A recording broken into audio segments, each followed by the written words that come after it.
when I first went to see Ramesh in 2005, it was there was a great it was a great example for me, looking back on the visit, how incapable we are of hearing anything that is too far outside of how we see life. This phenomena is alluded to in principle in the story about a tribe that live on a remote part of the world back in this hundreds of years ago, and it's a story. I don't know if it's true. And when a ship approached their island, they were unable to see the ship because it was something outside of their understanding of what can exist in the world.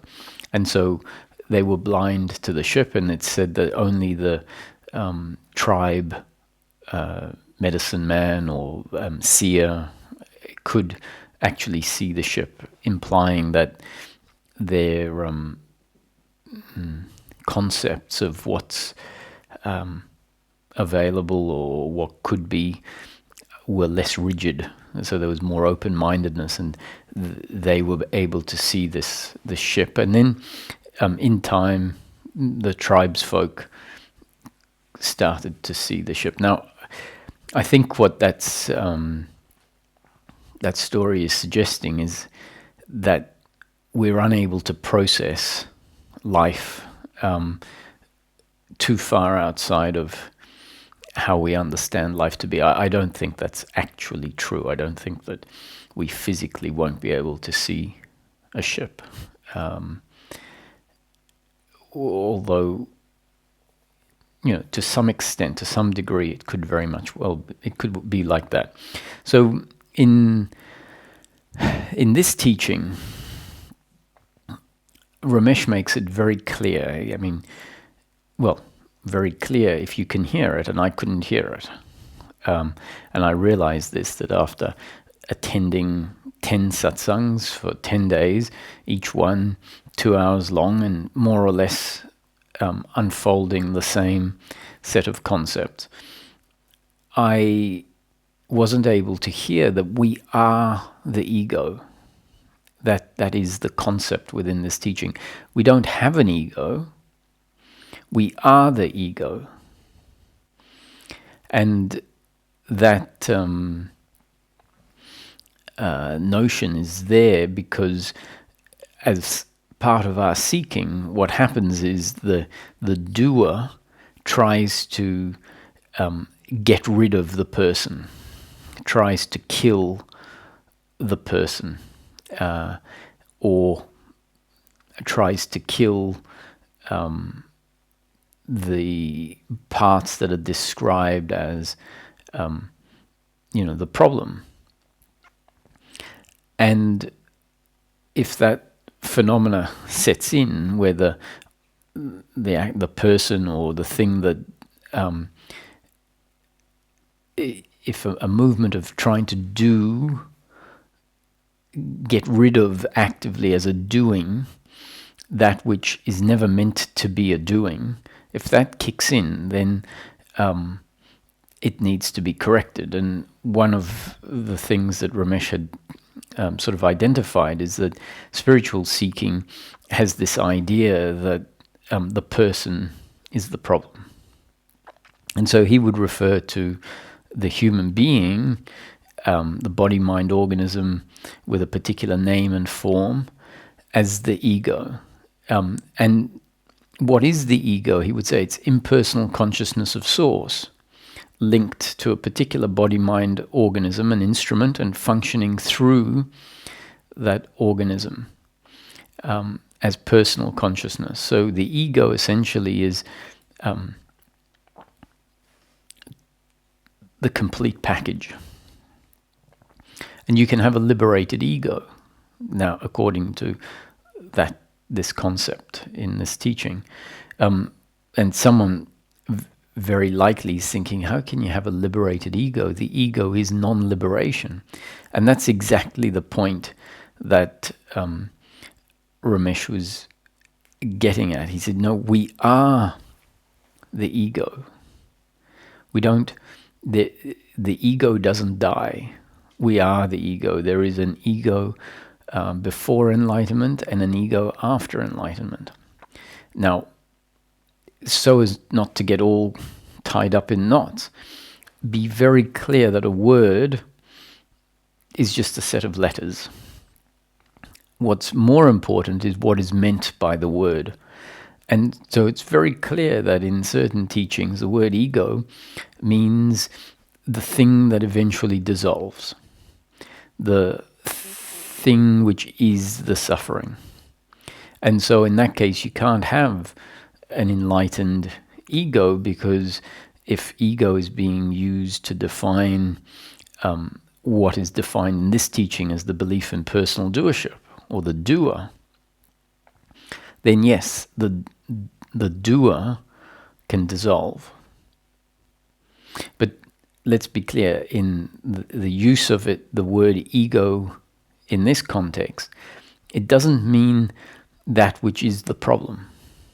It doesn't mean that which dissolves. You are the ego.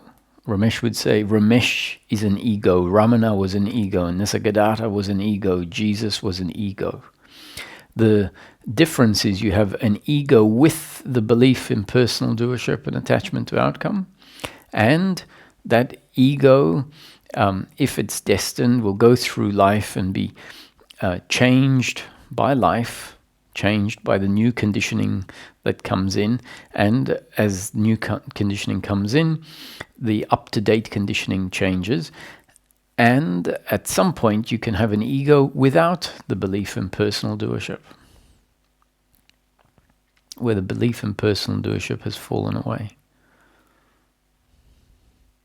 But the ego without the belief in personal doership understands that there is no separate independent doer, that what they are is an expression of life. What they are is life in a particular form. So the description is the human being at any point is a result of its genes and up-to-date conditioning.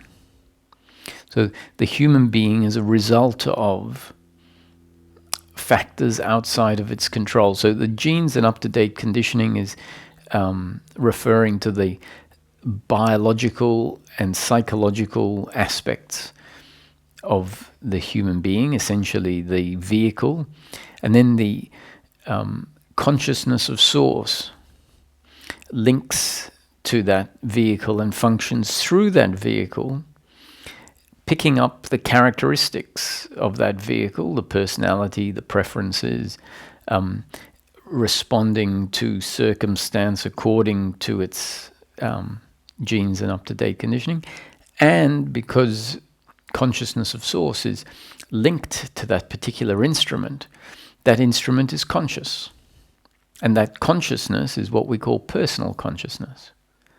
A consciousness of source, but functioning through a particular body-mind organism, which means personal consciousness. And so personal consciousness doesn't mean suffering. The ego has personal consciousness.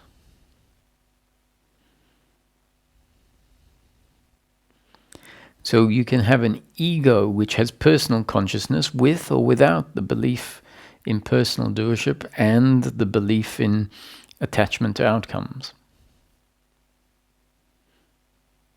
And so when I would hear the description that everything in life is predetermined, everything is a happening according to God's will, there is no doer, what I was hearing is there is no ego. There is no person. And Ramesh was saying, no, there is a person. They're just not the doer. And because that nuance hadn't been introduced to me in the seeking and the teachings that had come before meeting Ramesh, what had been hammered home is that there is only the self, that life is an illusion, that life is not what it seems. You are not the body, you are not the person.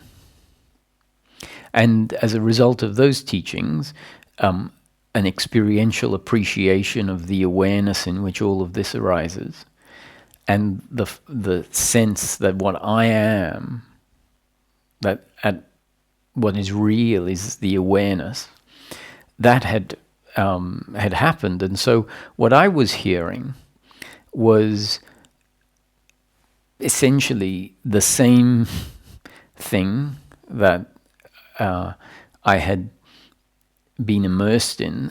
The realization had happened, and so I was just hearing, all I could hear is Ramesh's words turned into a confirmation of what I was experiencing, which is, no need to think in terms of time and space and causality, and therefore the past doesn't exist, the future doesn't exist. I was able to rest in being. Now, you might be hearing me say, oh, Ramesh was saying the same as that, and I was hearing essentially the same underlying message. Whereas that's not what I'm saying. I'm saying Ramesh was saying something nuanced and different, and I couldn't hear what he was saying. I kept thinking he was saying life is an illusion. There is no one here. What you are is awareness. What you are, consciousness. Because he would say all there is consciousness.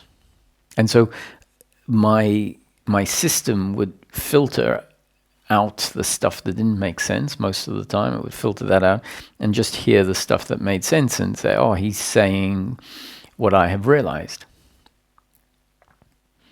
And amongst that, every now and again, something that wasn't the way I was experiencing life or knowing life would be said, and I'd hear it, and I'd say, hey, but that doesn't make sense, and have a bit of a struggle with it. So at the end of the 10 days, on the 9th day, I thought, because I had received so much, actually, in that time. I'd had great releases of certain beliefs, spiritual beliefs, that until that time I hadn't seen, and in the interactions with Ramesh I had started to see some of the remaining beliefs that had been put in place by the teachings that I had been exposed to, teachings that had taken me what was quite a significant part of the journey. And so at the end, on the 9th night, I decided, I thought, I want to produce something. I want to write something to demonstrate, to thank Ramesh, to give something back. And so I came up with a joke. And the joke was meant to be clever, something that encapsulated the understanding. And so I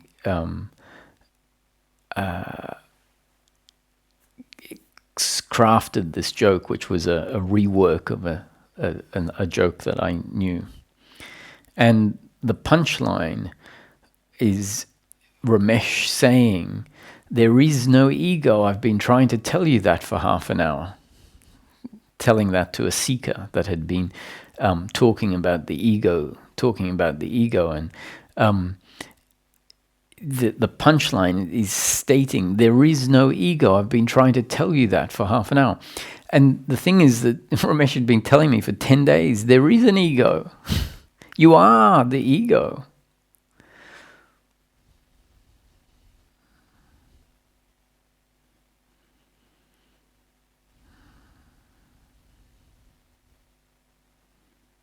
And I kept hearing ego as meaning what I've always thought ego to mean.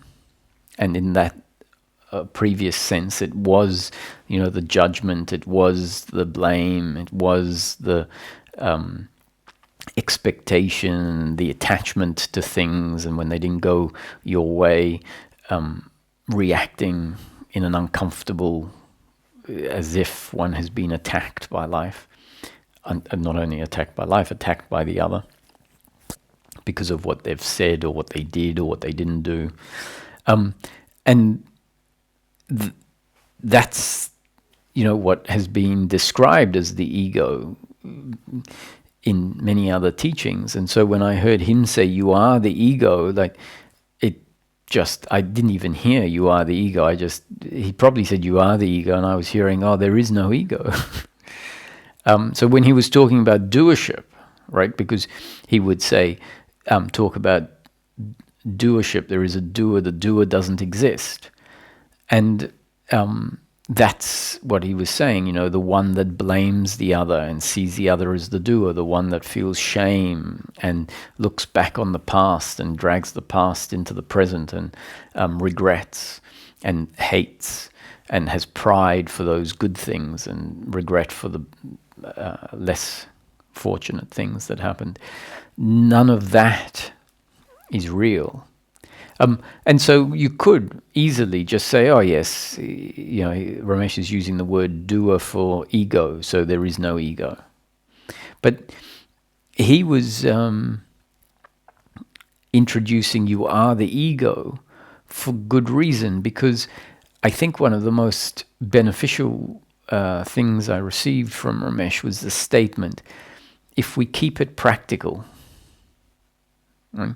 So he would describe things from a practical point of view. He had a story that said, Ramesh was the head of the Bank of India, or the general manager of the Bank of India, and he retired at age 60. And so he said when he retired at age 60, he was able to then dedicate sufficient time to seeking. And he decided, okay, after having spent my whole life as a seeker, but not being able to fully immerse myself in seeking, he said, now I have all this free time, I will seek intently, and I will keep the seeking practical, because I've listened to, all these teachings for many years, and it hasn't really done the job. So let me approach the situation, approach the topic practically. Why did he approach it practically? Why did he have the thought, let me approach this practically? He'd say because he was a banker for 40 or 30 years. And so as a banker, you have to be practical. You can't be esoteric. You can't have concepts that don't match the practicalities of life. If you did, you would be issuing loans to people who the bank shouldn't be issuing loans to.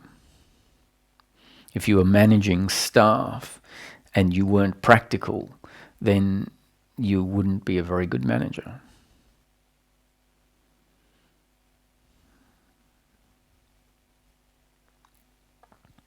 So in approaching the issue practically, he asked a very important question. He said, what is it that I'm really looking for? What is the problem? What is seeking about? And he said, practically speaking, like if you really are going to approach it practically, and I guess your thinking needs to be developed enough to be able to do that, because we're very prone to get lost in concepts.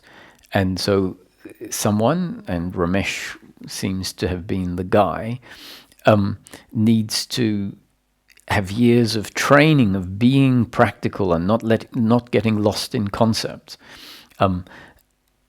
in order to actually be able to think practically. Now, if you have a job where you will fail, you will get in trouble, you will see bad results, if you are not practical, then year after year after year, you become more and more experienced in being practical and not getting lost in not being practical. Now, a lot of our thinking is about mistaking what is for what we believe it to be. And if we if we're not working in a field where that gets us in real trouble, we may not see that this is what happens. And as we start seeking and applying our attention and awareness onto what's happening, we become better at not getting lost in concepts, because we start to see that concepts are the prison that keep us disconnected from a freedom, which is a place in the human being where we are able to just flow, allow life to live us. And in order to get into that flow, to find ourselves being moved by life, we really need to find a whole lot of shoulds and shouldn'ts and ideas about how life should be, how we should act, how others should act. All of that needs to fall away, because that ingrained belief, which we can't even see as a belief, we just think it makes sense that I should judge someone for being cruel. I should judge someone for, not respecting their neighbors, and we just say it makes sense. They're doing bad things, so I can't see that as on some level valid. And so, because we have a rationalization and justification of it, it's not seen as being a living of life through a set of ideas of how life should be.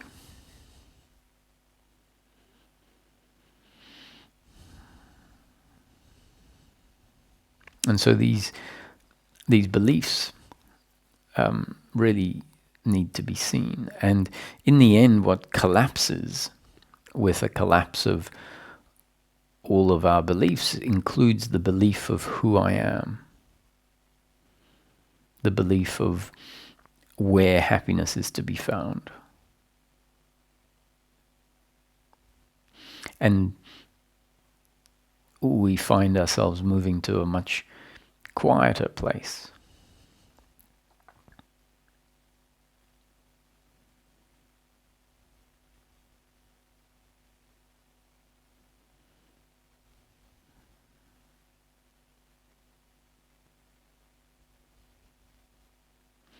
A place of allowing, a place of watching life unfold as it unfolds, rather than continually being at odds with how life unfolds. We're always trying to reconcile life to our idea of how life should be.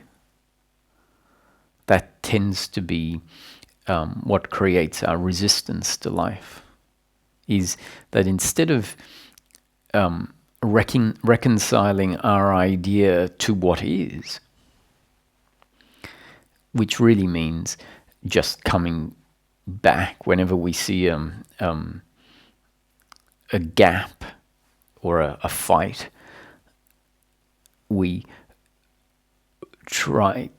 realize, I have to move back to seeing it as that it is this way, and not saying, I don't understand why it's this way, it should be that way.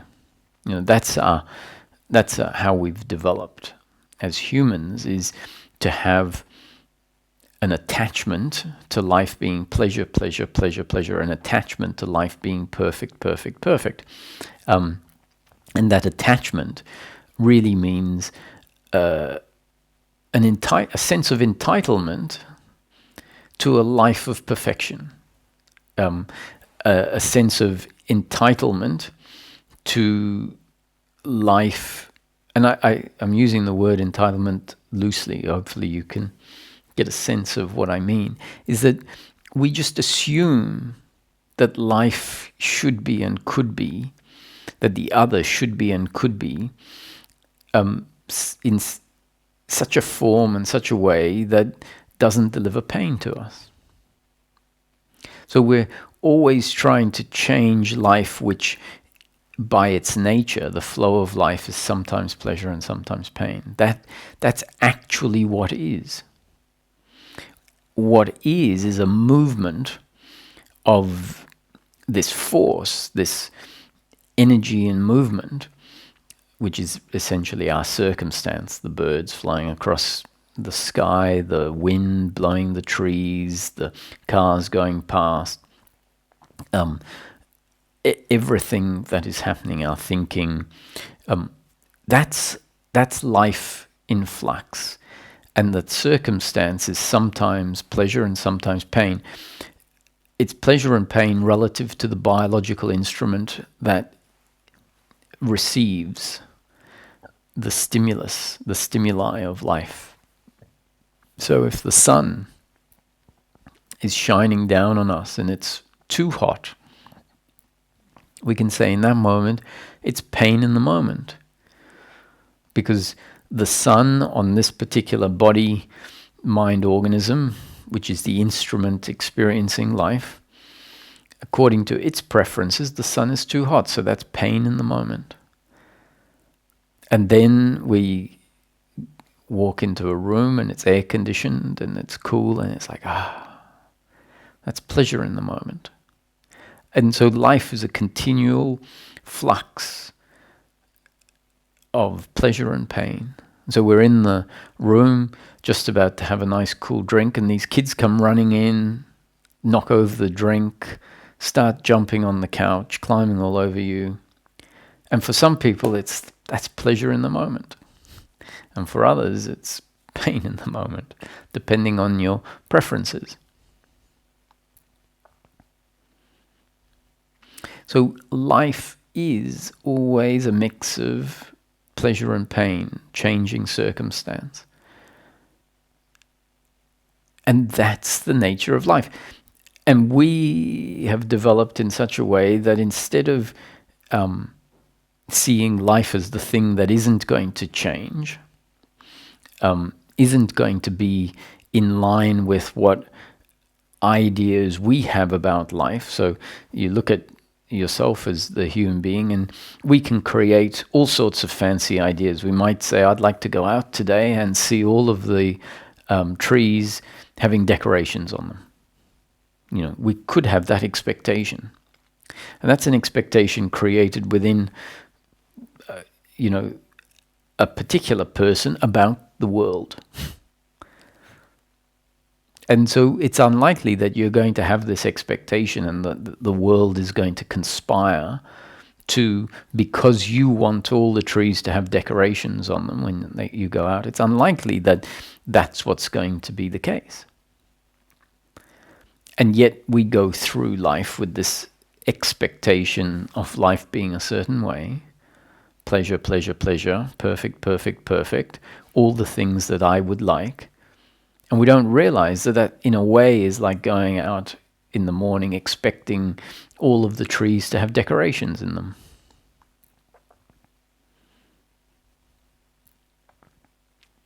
To the extent that we realize, this is what I do. I have an expectation about life. I have an expectation about the other. I have an expectation about myself. I have these standards of Roger has to be perfect, perfect, perfect. The other has to be perfect, perfect, perfect. When we realize this, and we say, Roger is not going to be perfect, perfect, perfect. Roger is a instrument shaped and designed by life, and Roger will function exactly according to his design. If Roger is pretty good, then that's because life has created a design. And if Roger's pretty bad, that's because life has created a design that is always producing the output in line with the design. You can't function differently to your biological, to the instrument's design. We have this idea that we can, because we have this idea that I am the doer. So this idea that I am the doer essentially overlooks the fact that the human being is a programmed instrument, forced to function according to its genes and up-to-date conditioning as it is in each moment. We've ignored that fact, and instead a psychological idea of me, a separate, independent entity. Separate, independent entity basically means I am my own agent, my own controller. I will choose to do whatever I decide of my own free will and volition, unaffected by anything, not influenced by any external factor. So we have this idea, this belief, which is our idea or belief of ourself, that I am the doer, which means a separate, independent entity that is uninfluenced by any external factor. And when we see the workings of the human being, when we feel the workings of the human being that way, what it creates is the notion that I am the orchestrator of my life. I am the one that decides my destiny. And then we see the other as this separate, autonomous, independent, volitional entity. So even these words, we've heard we are not separate, and in teachings, and we might not really inquire what that means. Now, the non-separation can be spoken about at different times. Non-separation in different teachings might mean different things, but when we're talking about life from a practical point of view, our non-separation means we are influenced, we are controlled by forces outside of ourself. That's because the self, the very self, is a result of forces outside or prior to. So if we neglect that, then we'll say, well, I am who? No one's controlling me. I am in control of what I say and what I do next. If we neglect the fact that the very thing which we are calling I is a product of something prior to it.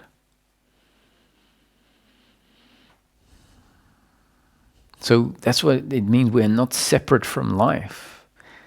In some different traditions, they will talk about, so we've got ashes to ashes, dust to dust. And it's really saying that the body is an extraction of the physical elements. That the body is produced out of the basic elements of earth, water, fire, air. And so that's known as the Five Aggregates in, I think, Buddhism, and Nisargadatta used to talk about the Five Aggregates, which is essentially saying that the human being, the complexity is just a composition of these basic building blocks.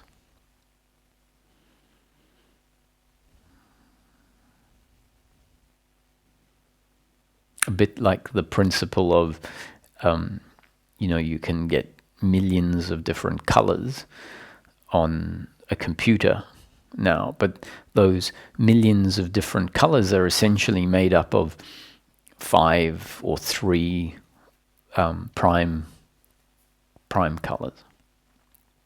So by mixing and matching in different combinations, some very basic elements can be turned into a great vast set of differentiation. But ultimately, we've come from the earth or from the physical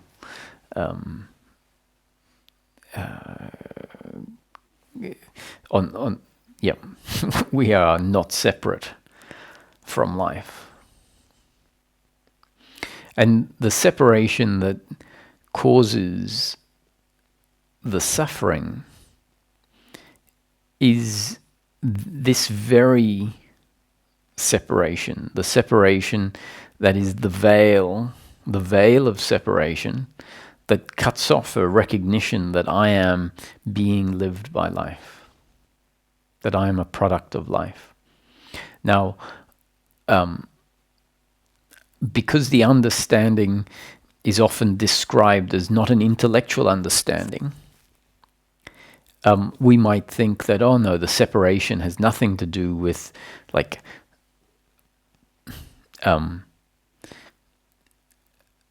thinking and realizing through concepts that I am not separate from life. When we hear that the understanding is not intellectual, and it's much deeper, it needs to be much deeper than the intellect. What we assume that the non-separation is really pointing at is an experiential shift where everything is seen to be made of awareness, or everything is essentially formless or nothing in essence. And those realizations, those experiential shifts do happen. They are part of the seeking. They are part of the process. Those experiential realizations can add a lot of weight to the notion that everything is just happening, that there is no doer, there is no one in control, but rather life is arising in the present moment as a happening. And if we don't approach the seeking from a practical point of view, it's so easy to think that liberation is about an experiential non-separation,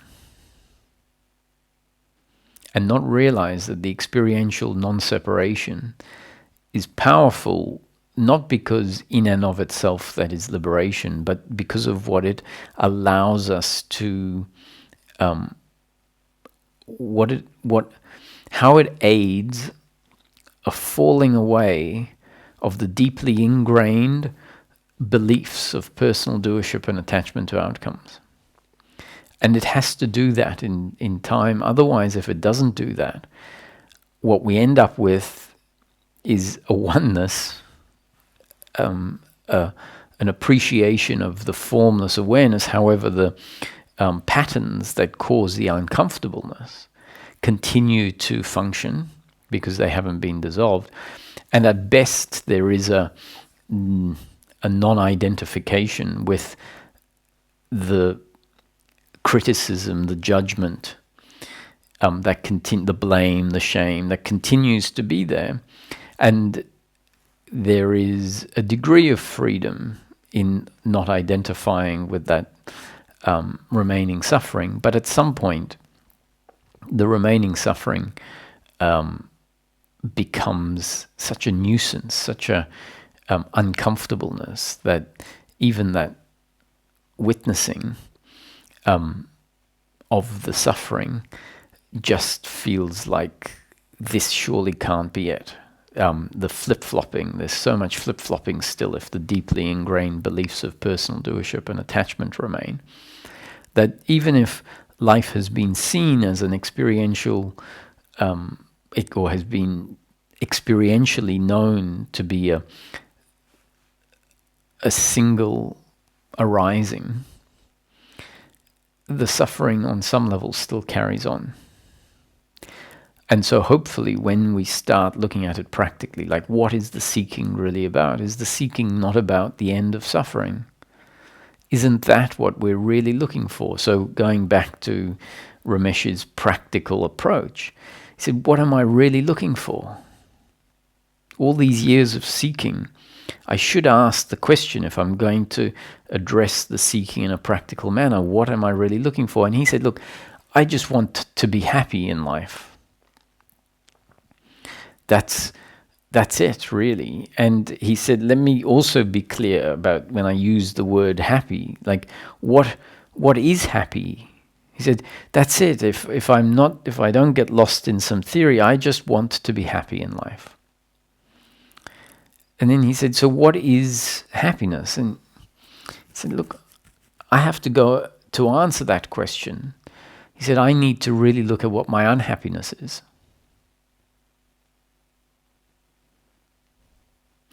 Remembering, keeping it practical, if you are experienced, if life has trained you to be practical, you don't say, oh, I'm looking to be happy and leave it at that. Because what does happy mean? Happy is a word. If we haven't been trained to be practical, then we'll answer the question like, oh, I'm looking for happiness, without the automatic movement inside of us saying, okay, well, what is that? I need to know what it is so that I can build something that delivers that. Or I need to be able to look at the situation with certain things in mind.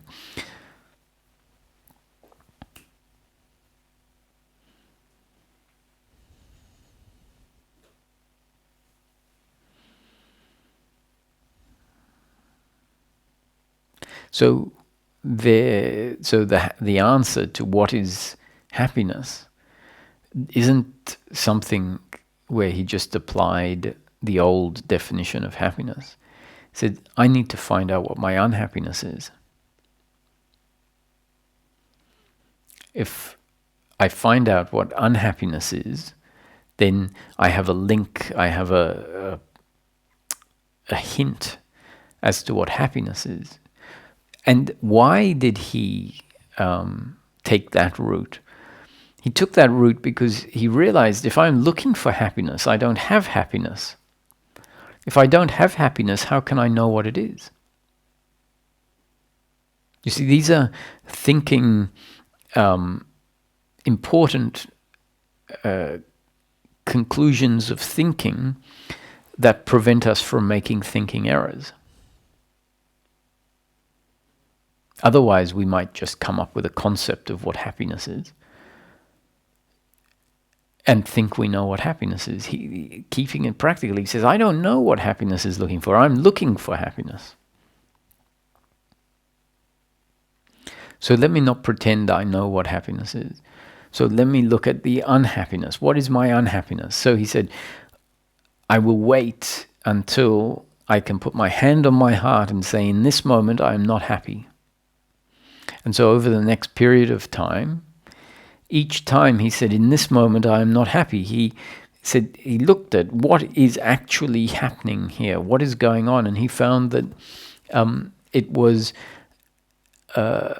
blame towards the other for something that they had done that delivered pain to him, or something they hadn't done that delivered pain to him. And it was guilt about something he had done or hadn't done that delivered a negative outcome. And he even noticed that pride towards those things that delivered a positive outcome. Look what I've achieved. Look how good I am. Even that, he said, in this moment, I'm not happy. And then worry and expectation.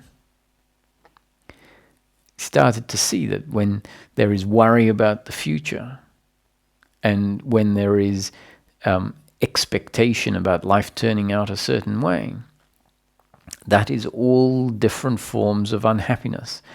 And he said this unhappiness is an uncomfortableness with oneself and an uncomfortableness with the other.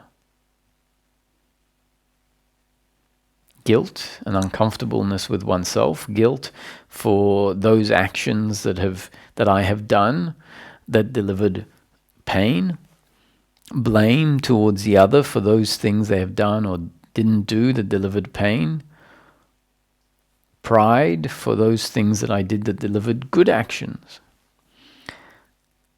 and worry about the future, expectation about the future. And when he defined his unhappiness that way,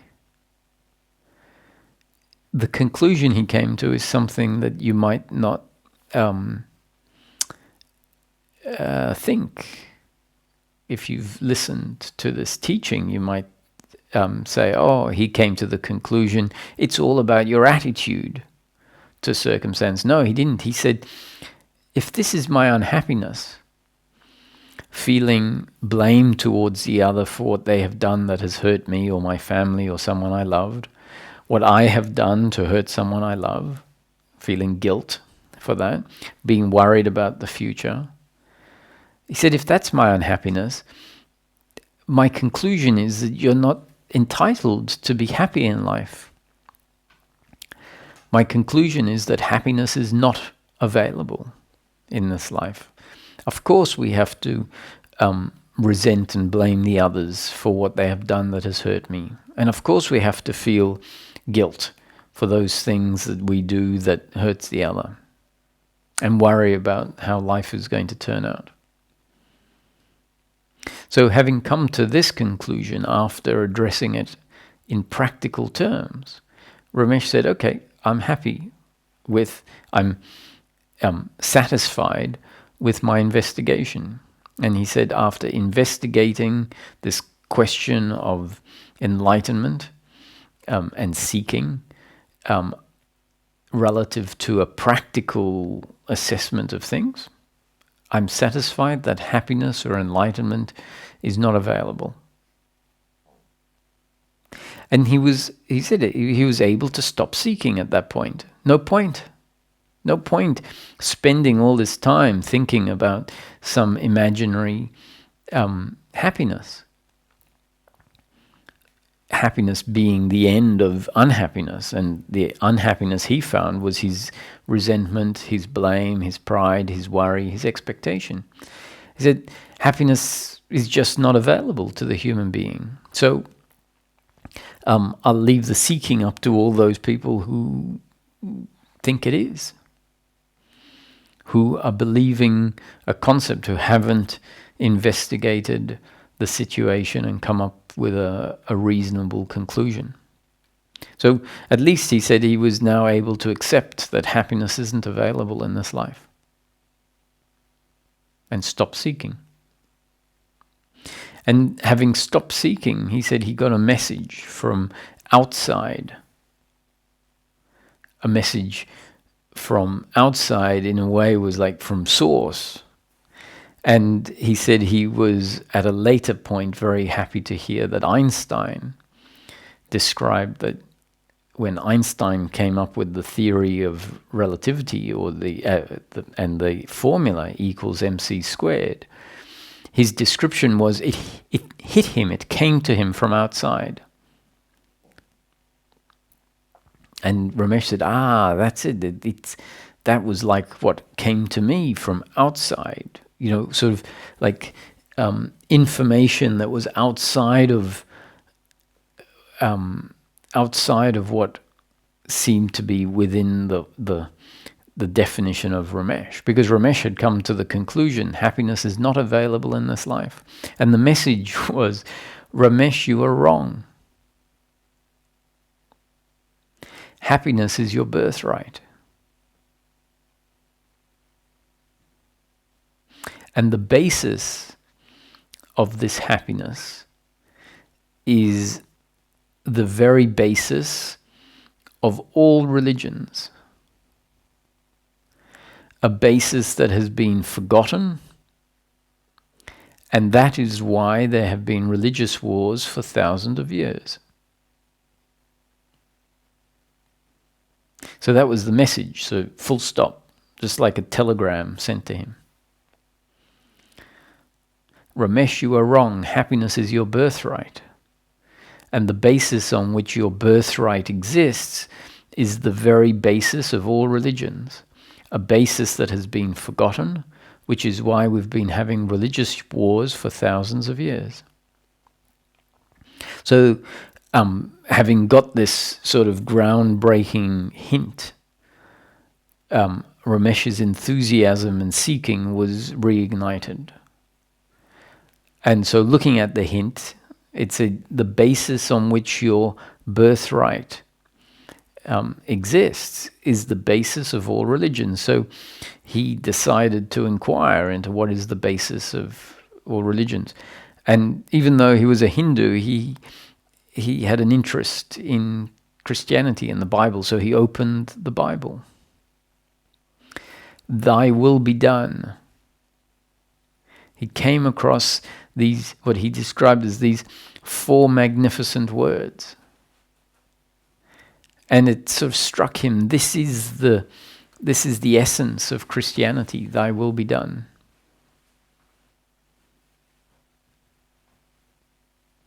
And there are similar themes in Judaism, in Islam, and in Hinduism. He was very familiar with the Bhagavad Gita, and Hinduism was his the religion he had grown up in. And he said, in Hinduism, the notion of thy will be done is described in an even more profound way. Thou art the speaker, thou art the listener.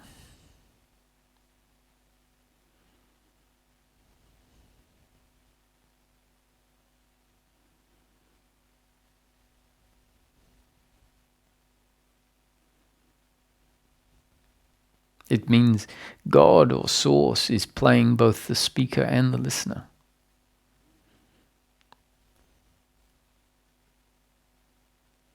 Everything is happening according to God's will. Thy will be done.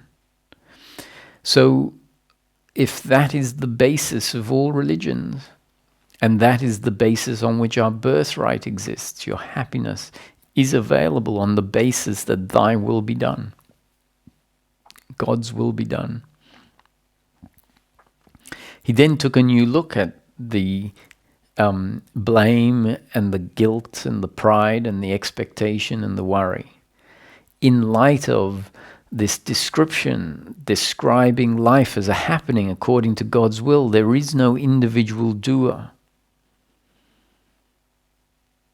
And then it became apparent that this blame is based on an attitude that assumes a separate doer, a separate other, a separate me that is the one in control.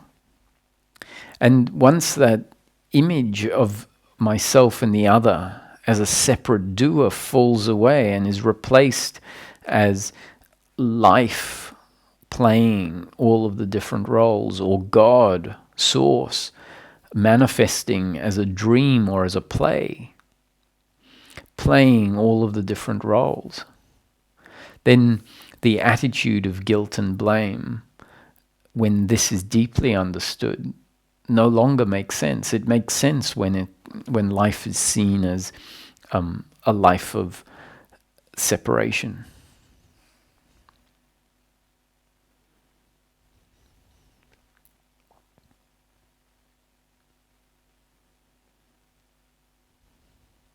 And what's also important, it's not just doership that's important. It's not just the attitude of doership, but a deep sense of our contentment, our fulfillment with life as it is right now. And that contentment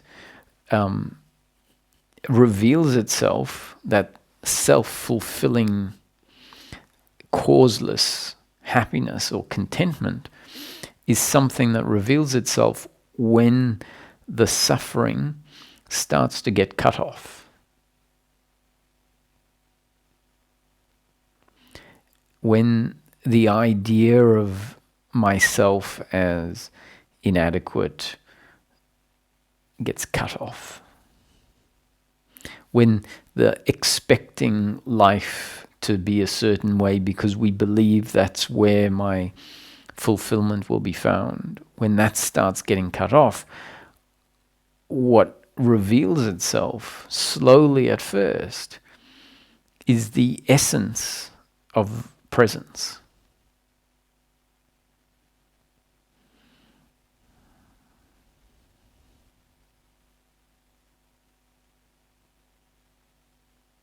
And so it's the combination of realizing my happiness isn't to be found in the flow of life. My happiness is to be found in a turning inward and being, resting in I amness. I already am. I don't need to become. And the movement that has been set in place as a result of our design, how we have developed in life, a movement that is set in place because of our belief about where our happiness will be found, i.e. in outcomes, in pleasure, pleasure, pleasure, in life being perfect, perfect, perfect. Because of that, we are continually busy trying to get somewhere, trying to control life, thinking about life, because we basically have this faculty of thought that once it has determined that the problem is in outcomes, then what happens is we are forced to continually try and control outcomes, manipulate life such that we get the perfect outcomes. And as this starts to become clear, maybe we start to realize I've spent my whole life trying to control outcomes. I've spent my whole life invested in my happiness being found in life delivering pleasure, pleasure, pleasure. And when we look at it, we see we did get the pleasures that we were looking for from time to time. Not all of them, but some of them were delivered to us, and inevitably when we look at it, we find that those pleasures didn't deliver the magical holy grail that we thought they would. They didn't deliver continuous unbroken happiness. And what happened is we got that, and then we set our sights on the next pleasure, assuming, oh, well, it wasn't that one, but the next one, I know what it is. It's that. Once I get that, then everything will be okay. Then I'll be happy. And so if we're lucky, we get that, and we don't find satisfaction and contentment. And at some point, we'll realize I've been seeking pleasure my whole life. I've got pleasure, and it doesn't deliver the happiness I'm looking for. So that's where we need a clearer distinction of what happiness is. Happiness is just the end of unhappiness. Happiness is the absence of suffering, the end of suffering. And what is suffering? Don't take the word suffering as being, not having food to eat, and so you suffer because of not having food. No, suffering isn't referring to unfortunate circumstance. Suffering isn't talking about breaking a leg or having a stomach ache or having lost a loved one. Suffering is about an attitudinal suffering towards a circumstance. So enlightenment, liberation, happiness, freedom is the end of suffering. Not life suddenly being idyllic and all of your preferences being delivered and you never feeling sick and never having financial difficulties or relationship disagreements. Now, all of that's part of the flow of life, and that is going to unfold according to your destiny. However, the suffering is this additional load on top of your circumstantial pleasure or pain. the additional attitude towards the circumstance that intertwines into it a sense of self that says, oh, I am not complete because life is not perfect. Or I am not complete because I haven't done well enough in life. I haven't been a perfect son or perfect daughter, or I haven't been the most successful or the most loving. And so we have this attitude of expectation, so we set standards, and because we are feeling uncomfortable, and the uncomfortableness is there because we are disconnected from this deeper part of ourselves, this quietness. Because that uncomfortableness is there, we're convinced it's because we are not perfect.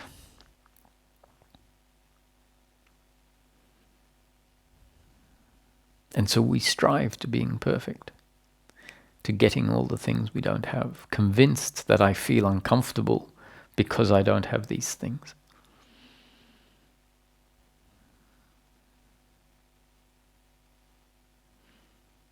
And so it's a combination of seeing that I'm not the doer, the other's not the doer, that everything is happening according to God's will, that life is a predetermined story. Ramesh would say the movie is already in the can.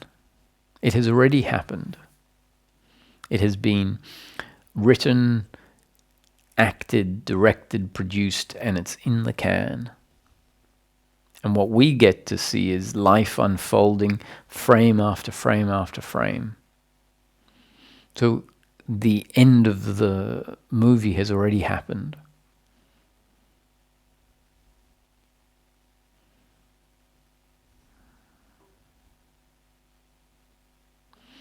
Consciousness at rest has become consciousness in movement. So what is consciousness at rest? We can say consciousness at rest, or source, is infinite creative potentiality. Like a masterpiece, a creative, not a masterpiece, but a master, like a creative well of mastery. And that's it in its potential form. And infinite creative potential at some point has to actualize, has to turn into the masterpiece.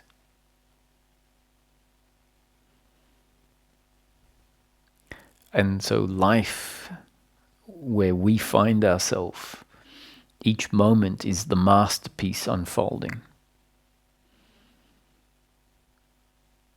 And it's being witnessed from within the masterpiece through the various body-mind organisms. And so when we're looking for God or trying to find God, we're looking for God out there often. Oh, I would love to be one with God, to meet God. Not realizing that Source is God, and Source has become the manifestation. Source at rest, the unmanifest, infinite creative potentiality at some point has to actualize, has to manifest. So that is God in movement.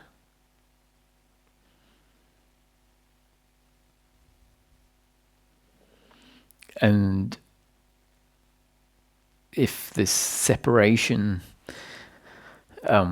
belief gets weaker and weaker, we might start realizing that maybe the notion of looking for God out there as something different from me is inspired by the error, is inspired by the misunderstanding. And as we turn inward, as we rest in being, as our attention turns towards awareness itself,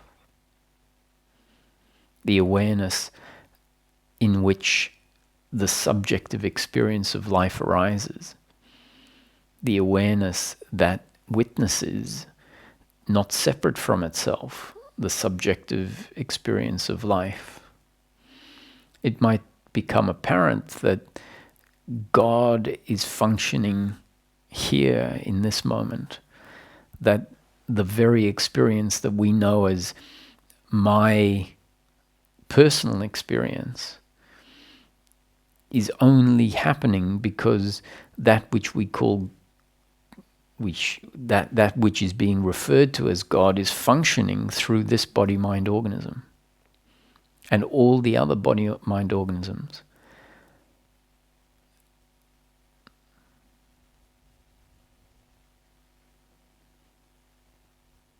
So God, God, this notion we have of the greatest of greats, that one day maybe I will be in union with God, maybe closer than close.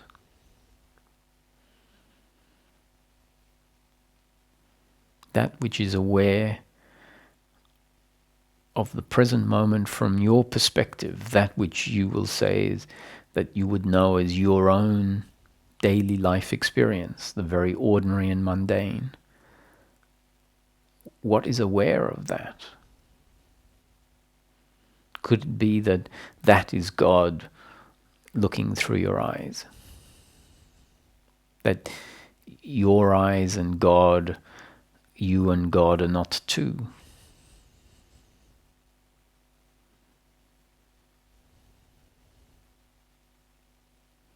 And so this leads us into a quick commentary about the fear of death.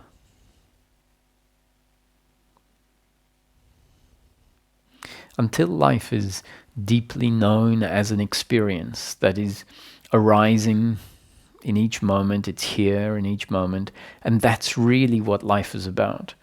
Life is not much more than experience moment after moment. And the experience is always changing, sometimes pleasure and sometimes pain, and we know we've had a large range of pleasures and pains. We haven't experienced all of the pleasures and pains, but we know what pleasure is and we know what pain is. And each night when we go to sleep, the waking state is replaced by dreams. And then in deep sleep, the waking state and the dream state, which are these subjective experiences arising inside consciousness, in deep sleep, the experience falls away. And we tend not to inquire or investigate into the nature of life relative to the absence of life. And the best, the closest we can come to in seeing a contrast to life. Life is experience, so our daily, when we wake up in the morning and we see the sun shining in through the windows and the room is here, so the experience has presented itself. And we tend not to ever question the experience relative to the absence of the experience.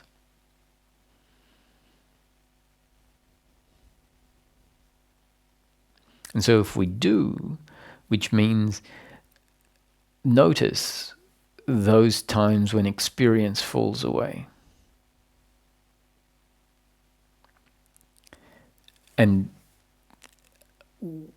we can't necessarily know that experientially, because the very point of when experience falls away, we're not here to experience it. We are contained in the experience. And so deep sleep is, deep sleep is a sort of theoretical notion, but we get a sense that there are times in the 24-hour day, if, let's assume there are 24 hours in a day and you're asleep for 6 of them or 7 of them, and for a period of that 6 or 7 hours, the body and the consciousness have switched off completely. There is or not completely, but as far as experiencing goes, not even dream happening, and no awareness of sleeping, which is also another state, awareness of being asleep. And deep sleep is the absence of even the very basic awareness of being asleep.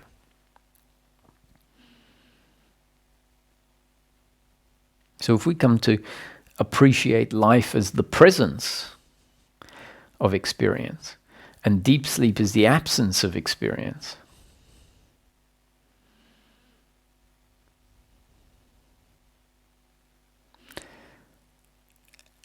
and in appreciating that life is an experience, then there tends to be this openness to what we can call the core of the human being, where there is a capacity to just sit and not try and get anywhere or do anything. Sit in your own silence.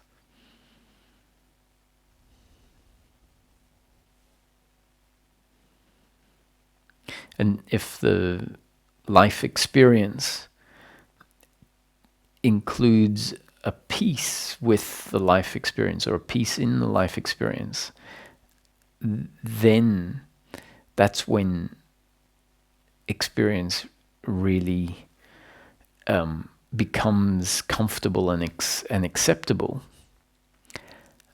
And my experience is that in that we say, this is the meaning of life.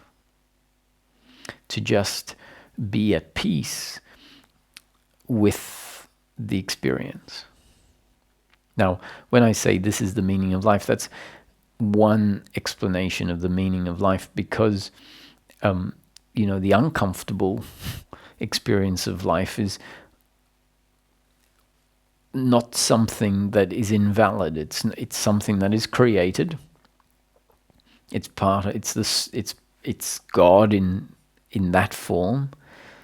It's the movie in the can, and when it's presenting that way, it's because it's being created that way.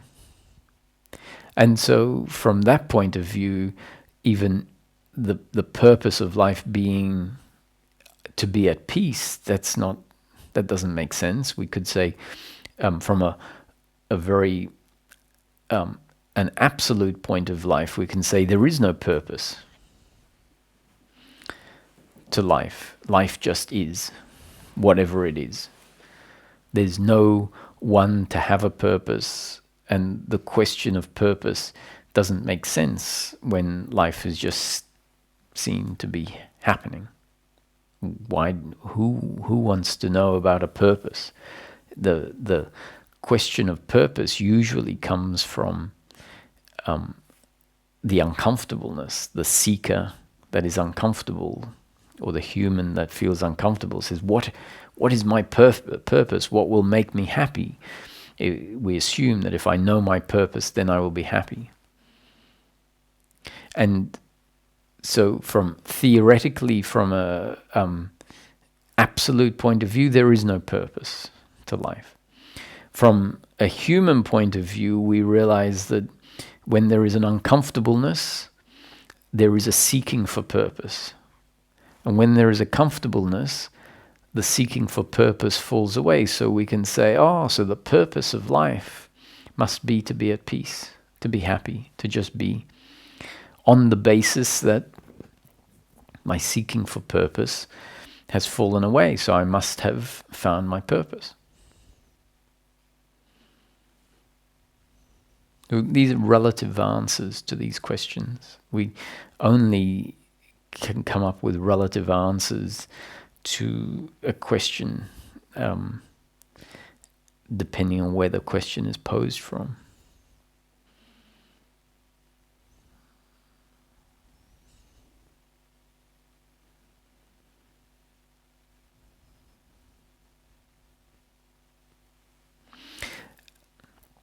So if we find ourselves resting, appreciating the fact that my life doesn't have to look a certain way. It's not about pleasing everyone. It's not about dying, having achieved the most amount of things. for as long as we think that's what life's about, death is going to seem to be an inconvenience at best, an inconvenience at worst. It is an attack on who I am. It's like, no, I can't not be. I can't, why, I don't want to die. And so if we haven't reconciled with death, and I'm not suggesting that we have to pretend or come up with a reconciliation. A reconciliation with death, I think, happens through a spiritual seeking process. You can't fake it. You can just find, it makes sense that my attitude to life when I'm alive is, well, life will be what it will be today, and I don't, it doesn't need, my meaning isn't going to come by life being a certain way.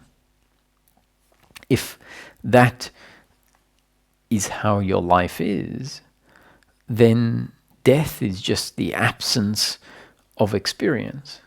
And when we think, when the seeker has dissolved and life just is lived, we see ourselves being lived. We wake up in the morning, and at a certain point in time we are tired and go to sleep. And in between, we are functioning according to the circumstance that we find ourselves in, and realizing that the circumstance is a mystery until it happens. And then there is a response, a reaction, and if we see that the response and the reaction is completely according to our design, and there is a comfortableness because the suffering has fallen away, then essentially life is experience. And so the notion of death is like the end of experience. It's like, of course, it's like a movie, it has to have an end. It's like a book, it has to have a last chapter. And death is the last chapter. Not after death, but the process of dying, the event, the death event, is the end of that experience.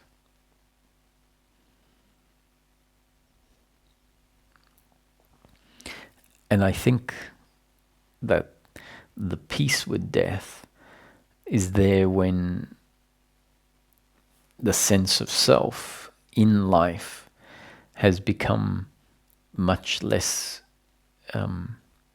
solid.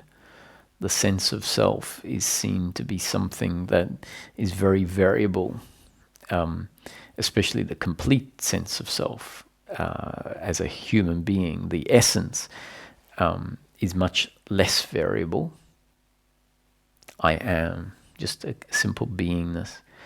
But when an integration has happened and we live as a human being, then it's not only beingness, but sometimes we're thinking, sometimes we're not thinking, sometimes we're laughing, sometimes we're a bit flat. And so the sense of self and who I am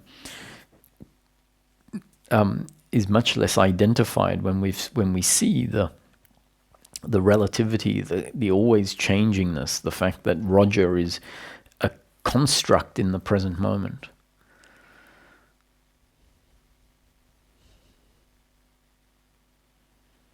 Roger is not something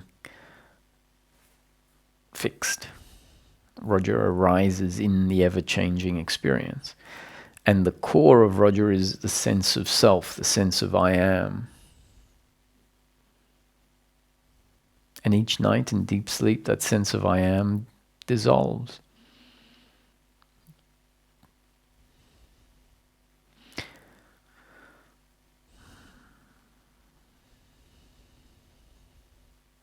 So death is usually a problem for the one thinking about it when they're alive. I don't want to die. I don't want to miss all of my friends.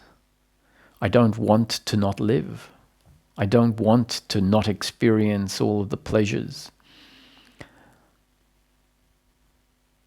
So the struggle with death is the one that is attached to these things.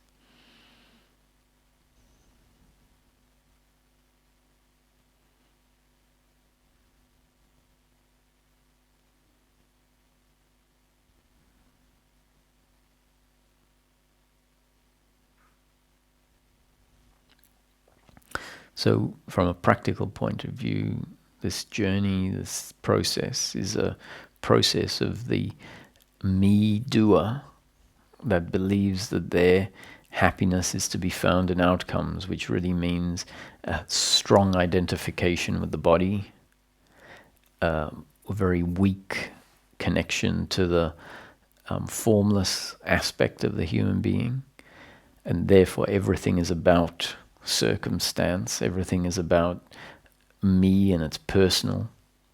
So the journey is about that dissolving, that weakening. And as that weakens, we tend to get a more strong connection to the formless, the essence, the quietness. And as we rest in that quietness, the suffering is by default cut off and less there. And then life is not filled with an uncomfortableness. And so we're not forced to be in fight and resistance to the present moment. And we're not forced to be looking elsewhere. And that, in practical terms, the end of suffering, is what the seeking is really all about.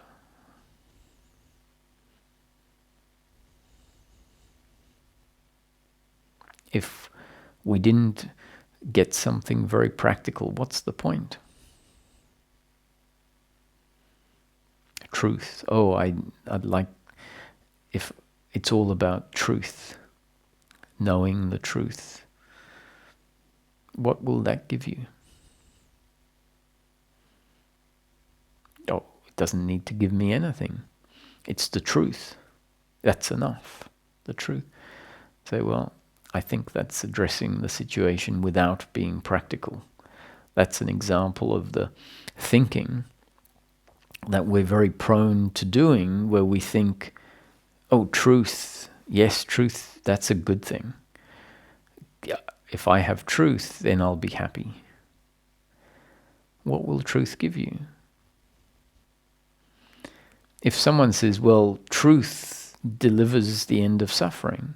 Okay, so what you're really looking for is the end of suffering. Would truth be worthwhile if it didn't give you the end of suffering? If it was just truth. So now you have truth, but everything remains the same.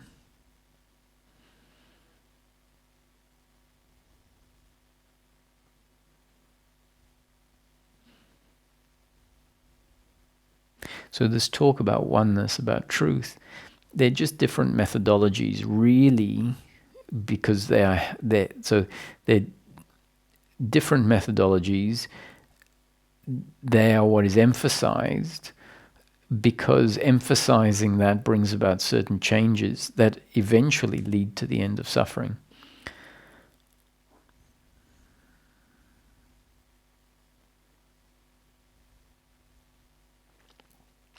If we're talking about the end of suffering, I think it's important to highlight that when suffering is present, it's elusive to see.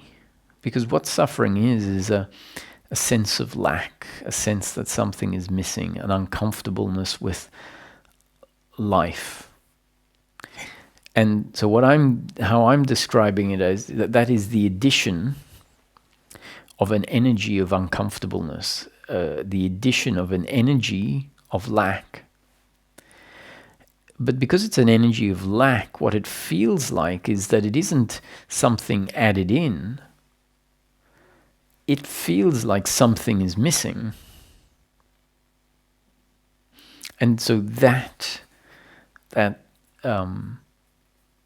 trick, or it's not really a trick, but that nature of suffering, which is, it is an uncomfortable load added in on top of the present moment.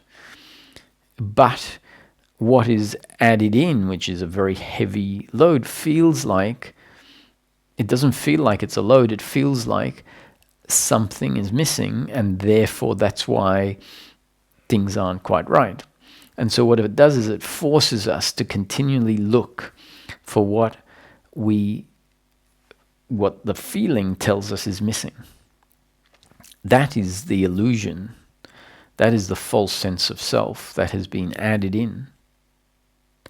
So the end of suffering means the end of this energy of uncomfortableness and lack. And until we see it as what I've just described it as, an energy added in that feels like it's not, it doesn't feel like an energy added in. It feels like an assessment of the situation. It feels like truth that says, these are all the things that are missing in life. These are all the things that are wrong with life. And my job is to fix them. And once I fix them, then I won't feel uncomfortable. And in fact, suffering is just the non-arising, the non-creation of that uncomfortable feeling. So Ramesh would often refer to a quote attributed to Buddha: events happen, deeds are done, consequences happen, but there is no individual doer thereof. That's pointing to it's all a happening according to God's will. It's all consciousness playing. It's the game of life, Leela. And Buddha has also been attributed saying, simplifying liberation and seeking enlightenment down to something very practical too and very clear. Enlightenment is the end of suffering.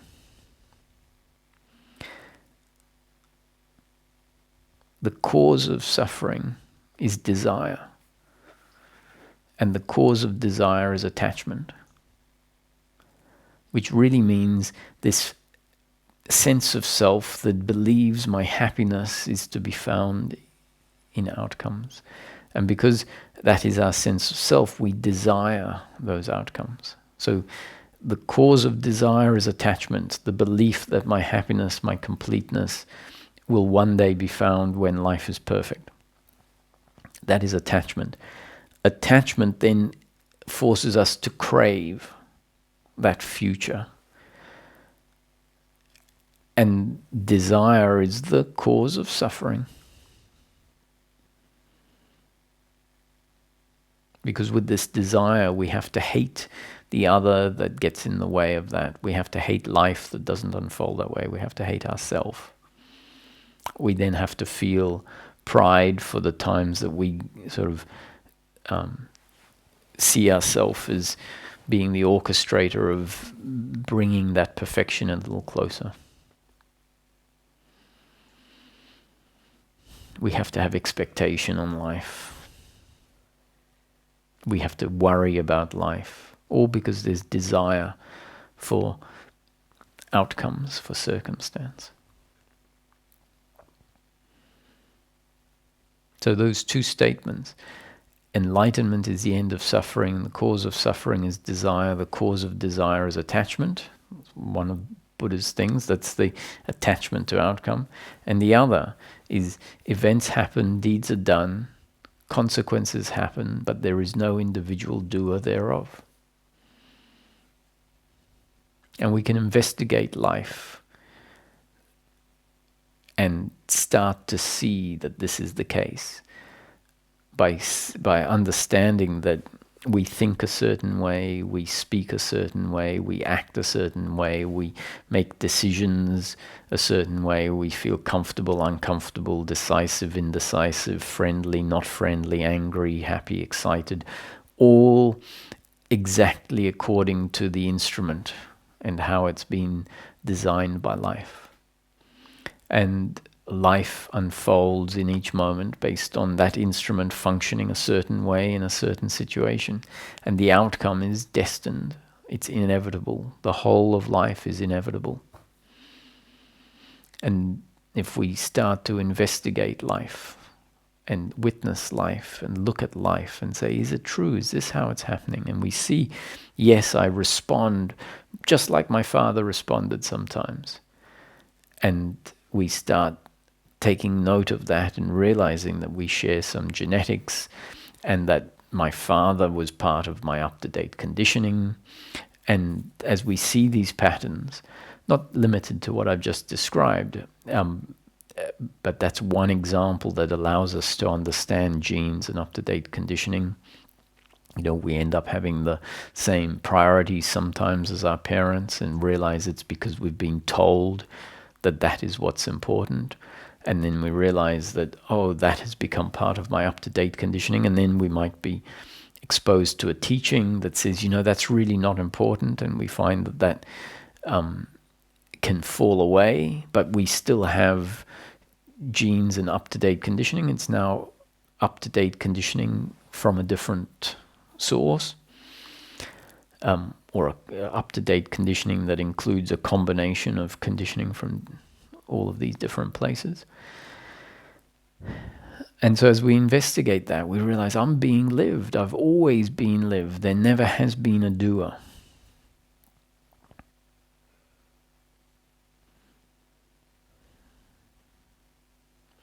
So let's take some questions, and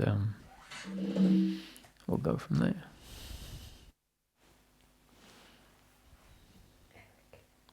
Hi, Eric.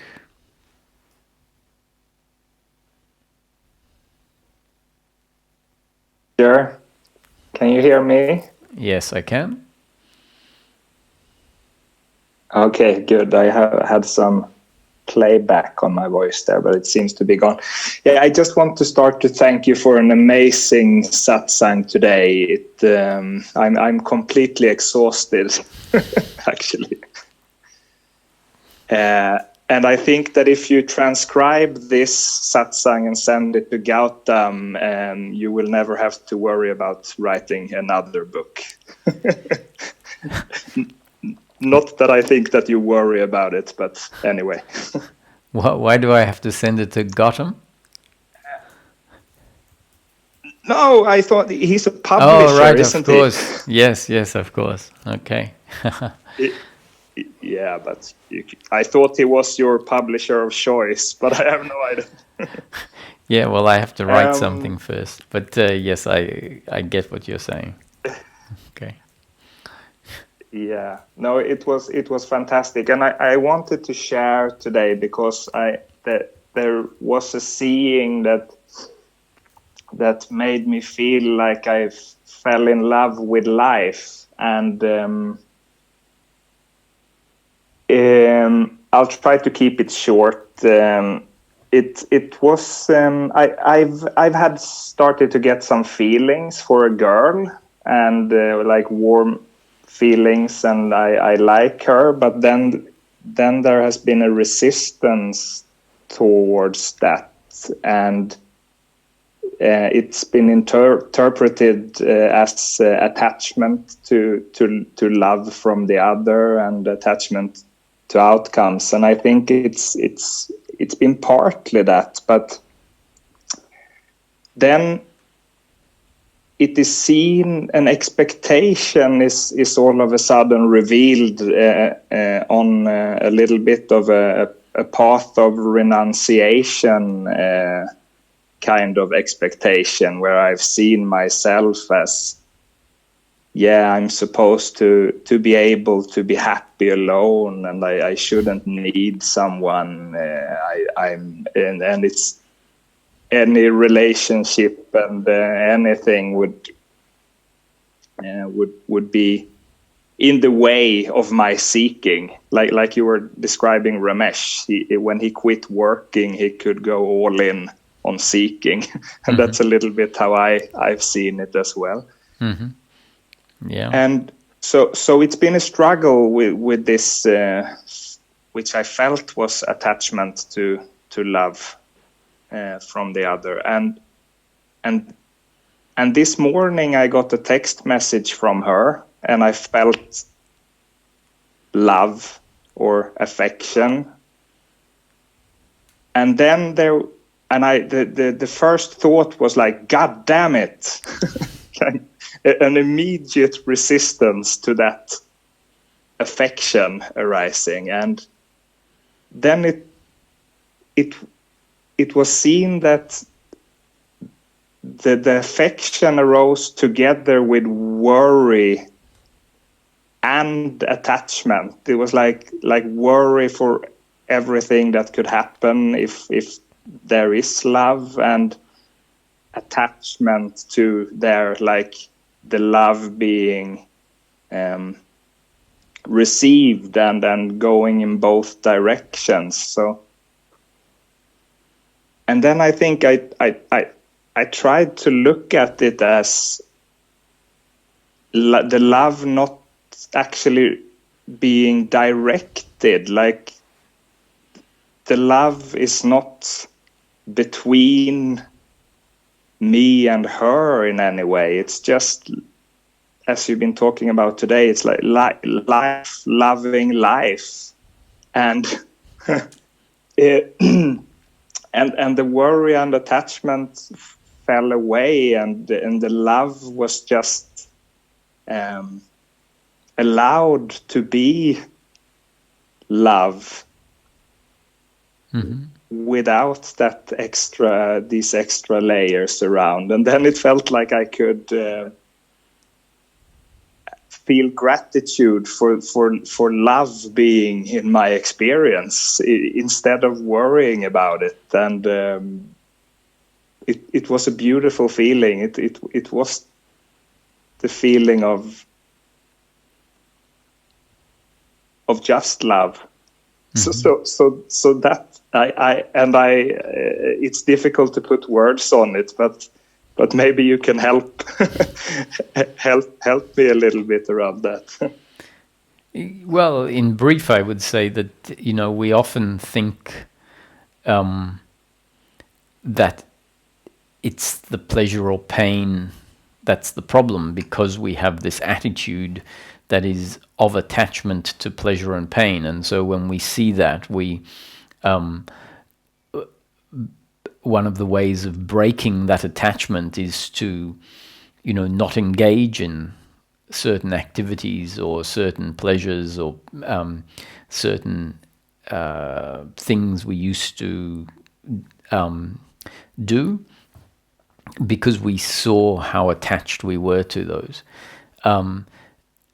And that's valid to remind yourself, I don't need these things to be complete. But what that can turn into is at some point a pushing those things away, like a resistance to them actually coming into your life at all. And to be able to feel where that has started to happen, and now there's a suffering because of a reverse attachment, like, oh, I can't, that shouldn't be in my life, as opposed to the old, which that has to be in my life. So to be able to sense when that has happened, and to realize, the thing itself, the pleasure itself is not the problem. The problem was my identification, my involvement in the pleasure. And we realize, my insistence of keeping it out of my life is another form of involvement, which has probably served a purpose, because it might have broken the old way of relating to it. And we swing from one side of the extreme to the other side of the extreme, and our freedom is never in the extremes. It's never in the attachment or the pushing away.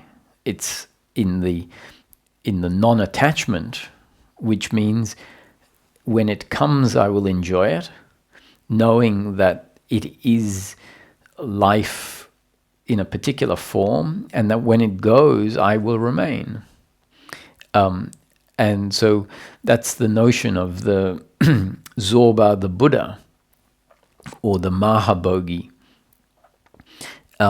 is the enlightened person that is no longer renouncing, is no longer a monk going through practice, but rather is now saying, I will fully enjoy pleasure when it's available, without attachment, knowing that my destiny is to enjoy it for as long as it lasts, and like everything, it will come and it will go. So it sounds like maybe that's what's going on.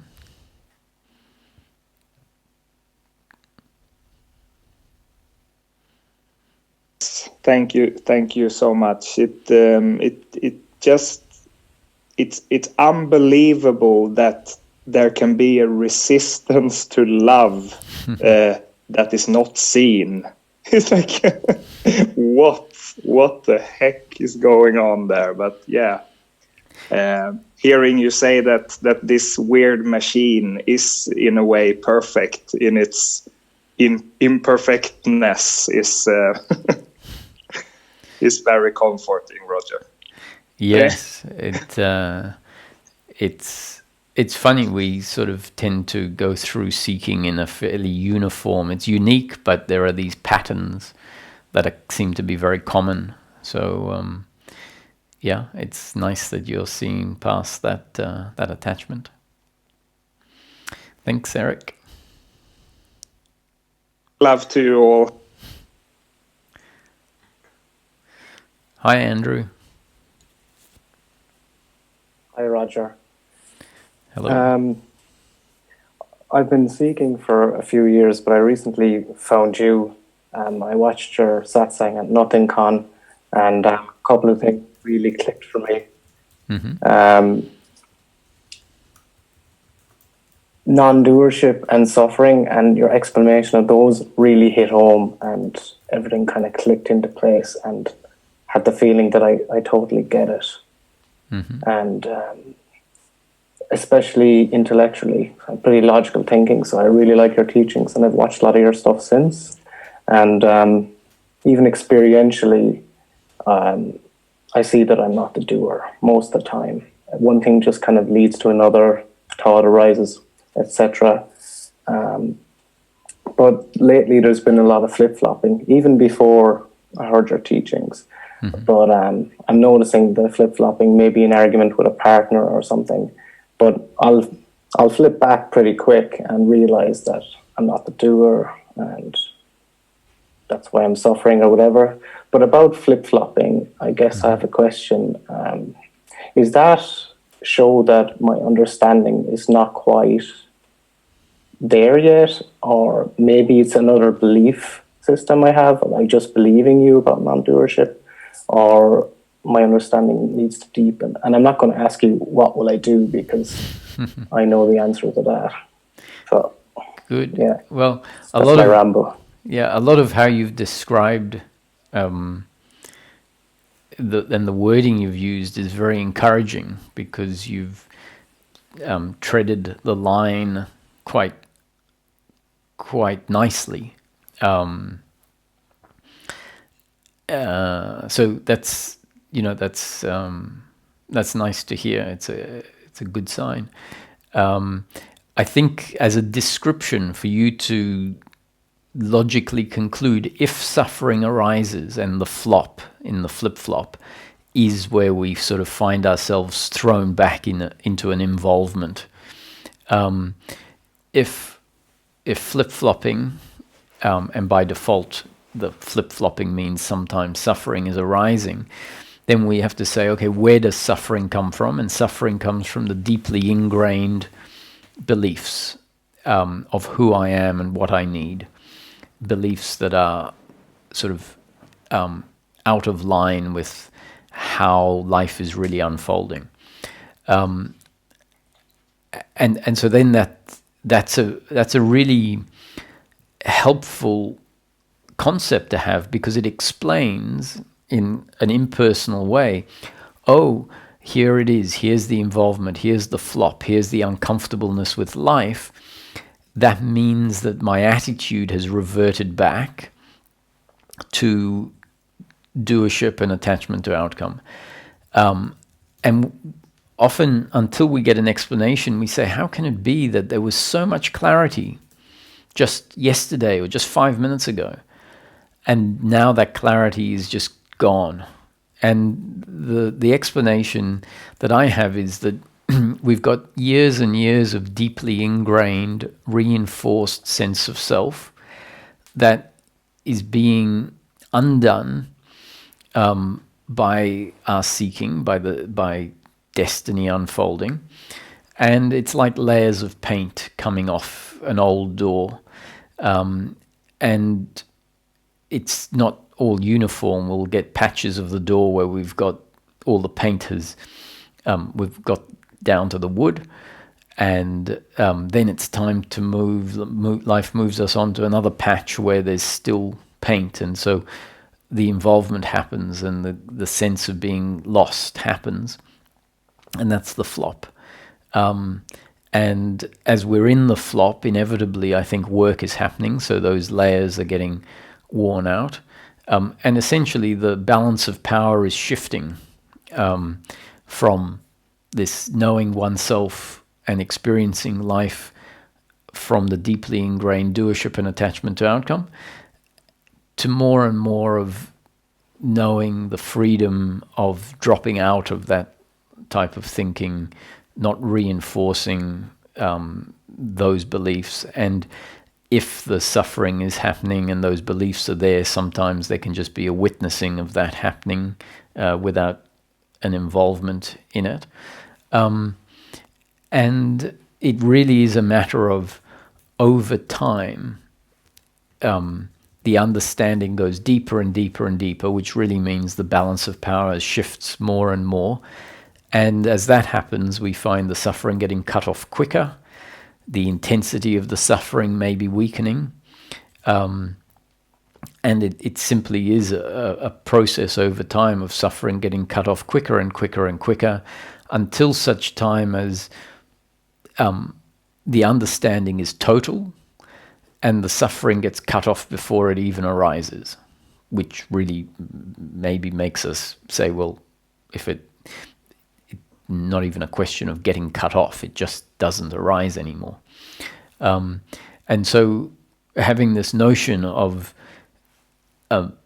some misunderstanding and understanding being able to co-inhabit the system, and they're vying for time on the stage, and sometimes the misunderstanding gets in and pushes the understanding out of the way, as is happening according to our destiny, because these movements of these forces inside are not something we're in control of. And so what I'm describing here, what I'm putting forward, is simply a description, an impersonal or description of an impersonal movement of change.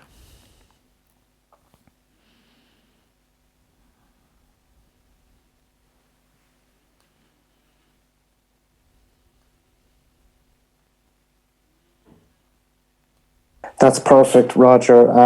So basically, every time I flop, it's kind of like an opportunity to learn and kind of investigate a belief, pretty much, and watch as it kind of unravels. So exactly, yeah, and so just keep letting it be. Yeah, and that. So once again, what you've said is fantastic. The imagery that I had at some point where I was reconciling with this is that, if you're climbing up a mountain, you sometimes have to traverse downwards to get higher up. A certain bit of terrain means you have to come. It's a non-linear process, kind of. Say it again. It's a non-linear process. It's not like always understanding more. There's like ups and downs. And yeah, that's right. Gradually going up to the goal. That's right. Yeah. So even that coming down is actually part of going up. Right. So when we're in the flop, it feels like we've reverted back, but we haven't. It's the process in movement. And so when you're in flop, you're actually further ahead than when you were in flip 2 months ago. And it doesn't feel like that. Before I would have understood that, it's like, damn, I'm not doing something right because I'm in this space again, but it's actually progress. Okay. Yeah. Thanks very much, Andrew. I'll let somebody else speak. Okay. Very good. Thanks for dropping in, Andrew. Take care. Hello, Rajiv.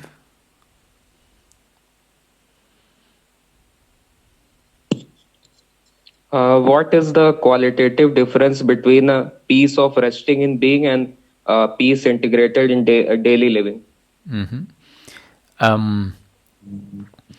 Well, you can rest in being in daily living, and I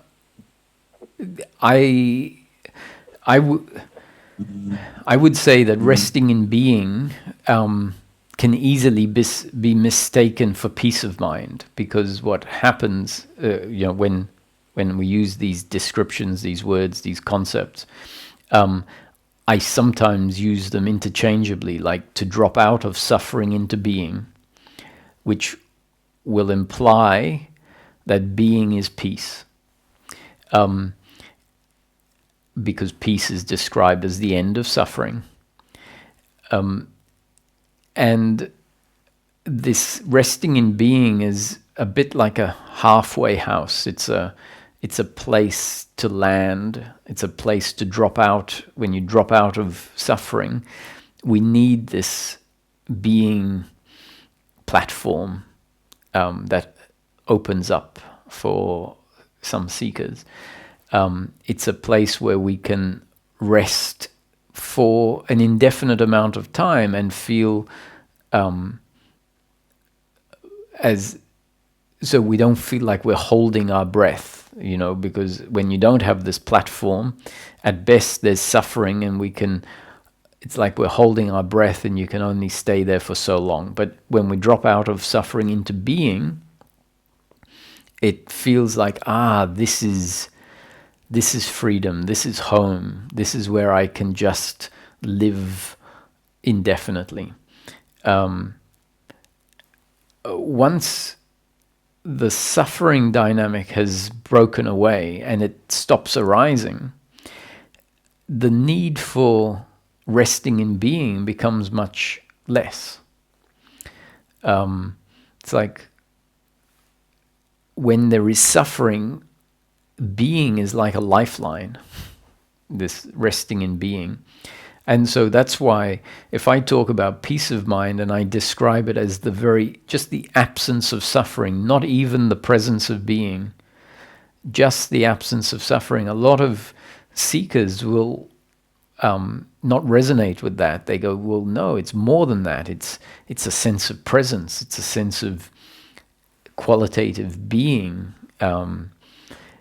a sense of existence as formless awareness, an impersonal presence where I don't have any labels about being male or female, good or bad, successful or non-successful. I just am. And so to describe that as just the absence of suffering sort of seems to leave out a whole layer of qualitative sense that we very much feel when we're resting there. We might want to describe it as a contentment or a joy or a peace in a felt sense. And so I very much encourage this resting in being, resting as I am, but it is much more a necessity as a consequence of suffering being present. When suffering isn't present in life, when that habit has dissolved, that function, that movement, that happening has dissolved, then especially if the notion that life is about living as a human being kicks in, then we might realize, oh wow, being is nice when it happens, but I'm not going to spend my life like I might have done when I was seeking, resting in being for 3 or 4 or 8 hours a day. I am going to live life, which means we might have a new motivation to get out and engage in projects, to do things, not with the attitude of attachment to outcomes, not with the attitude of feeling defined by those things, but go, I've got to get on with living life as a human being, with providing for my family, doing the things I enjoy, doing whatever happens. And what we find is that what happens, what flows, might become much more, in a way, mundane, practical, with much less meditation, much less of the things that happened when we were seeking. And in a way, we might say, I'm not going to waste any more time doing that. And so that can sound like it was a waste of time, whereas in fact it was so precious and exactly what we needed in the seeking. So describing it that way, hopefully, there's an appreciation that there is a difference between resting in being and the very ordinary, simple peace of mind. That's not to say that when we rest in being, there isn't peace of mind. When we rest in being, there is peace of mind, but there is peace of mind and this additional quality of witnessing or being formless awareness, having a sense of the mysterious, a sense of the esoteric. And if we become attached to that being enlightened, or that being enlightenment, we may well find that attachment at some point prevents us from flowing in a way that my experience takes us more and more back to just simple, daily, practical living as a human being, free of suffering, less being.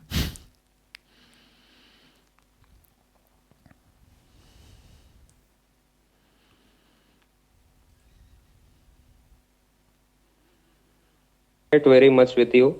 At the start of the journey, I also used to meditate very much, but now there is less suffering, and without meditation, also my whole day is gone without suffering. That's brilliant. That's what we like to hear, and I'm sure that from your own experience, practically speaking, you'll be able to say, actually, this is all I'm really after. What more could I ask for, really? In realistic terms, the end of suffering is such a gift.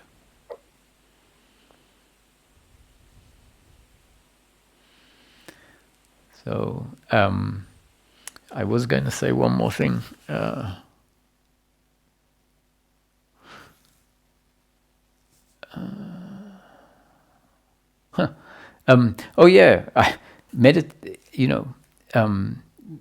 Meditation, it's an interesting topic. I think meditating to explore the inner landscape, to explore life without all of the addition of the visuals and sounds, meditating to become aware of the essence, because in meditation there are, and what I mean by meditation, you closing your eyes without all of the distractions of the external world, with some helpful pointers, we can see some components of life experience, particularly the awareness and the sense of self, that are so subtle at first that they can be a benefit from the meditation space. So and at the same time, I wouldn't like to promote meditation as a practice that someone has to do for a set period of time each day, and you have to dedicate your life to meditation. Meditation is the only way. I wouldn't like that to be what someone hears when I talk about the importance of meditation. Meditation doesn't have to look like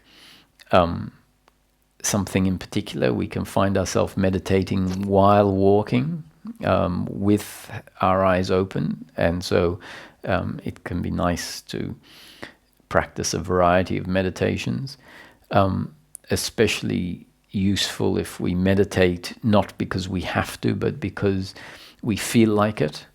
And if you don't feel like it, don't meditate. And if 3 months go past with no meditation, then understand that that is destiny unfolding. I think I mentioned to someone today, I've been busy, I've been enjoying the things that I've been doing, and I don't think I've meditated and sat down to meditate in 6 months or a long period of time. And it doesn't feel like something's missing. If suffering comes up and there's a lot of suffering, then the movement towards meditation might be stronger. There would be more reason to meditate, to slow things down, to break the habit of involvement that might have set in. So that's I don't talk about meditation too much, so it's good to mention it here and there. I see there's still quite a few hands up, but we've reached our time, so I think on Saturday I'll talk less and take more questions. So, peace.